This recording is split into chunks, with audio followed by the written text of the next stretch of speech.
Ертегі, әке өсиеті. Бір қарияның екі ұлы болыпты.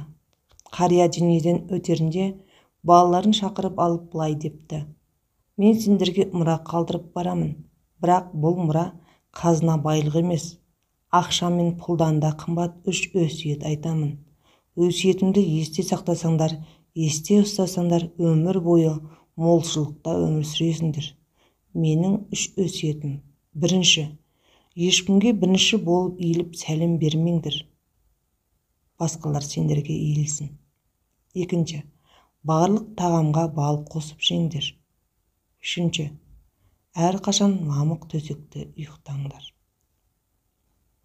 Осыны айтып қария көз жұмыпты. Ұлдары әке өсиетін естен шығарып, аста төк өмір сүре бастапты. Түні бойы ырды-ұдырды мен уақыт өткізіп, таңнан кешке дейін ұйқыдан бас алмапты. Бар ақшаны әкелері қайтқан жылақ оңды-солды жұмсап тауысыпты. Келесі жылы қорадағы малды түгел сатып пұл қылыпты. Үшінші жылы үйдегі бар дүние мүлікті сатуға мәжбүр болыпты. Ақыр аяғында дүние түгіл қатқан нанға зар болып қалыпты. Ағасы тұрып айтпақшы: әкеміз бізге дүние мүліктен бөлек 3 өсиет қалдырып еді ғой. Соны есте шығармасаңдар, өмір бойы молшылықта өмір сүресіңдер деген дейді. Інісі күліп: мен бұл 3 өсиетті де ұмытқан жоқпын. Бірақ соның пайдасы бар ма өзі? Әкем ешкімге бірінші болып иіліп сәлем бермеңдер, басқалар сендерге иілсін деген. Ол үшін бай болу керек. Ал бұл өлкеде дәл қазір бізден кедей адам жоқ.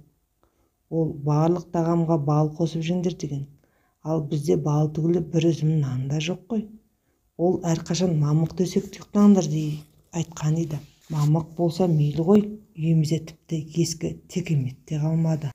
Ағасы ұзақ ойланып былай депті: сен бекер күлесің. Біз сол кезде әкеміздің өсиетін түсінбеппіз. Ал оның сөзінің астарында даналық жатыр екен. Ол бізге ерте тұрып егістікке барып жұмыс істеу керегін айтыпты. Сонда егістікке бізден кейін келгеннің бәрі бізге иіліп сәлем береді. Күні бойы тер төгіп жұмыс істесең, кешке үйге шаршап әрі қарның ашып қайтқанда қатқан нанның өзі балдай тәтті көрінеді. Сонда кез келген көрпенің өзі мамық сияқты сезіліп, дөңбекшіп жатпай тез ұйықтап кетесің. Келесі күні ағалы інілі екеуі таң қылаң бере егістікке бәрінен ерте барыпты. Жұмысқа шыққан адамның бәрі бірінші болып келген ағайынды екеуіне сәлем беріп, күннің сәтті өтуіне тілек білдіріпті. Жігіттер күн ұзақ бел жазбастан еңбек етіп кешке үйге келгенде қара шай мен қара нанның өзі балдай тәтті көрініпті.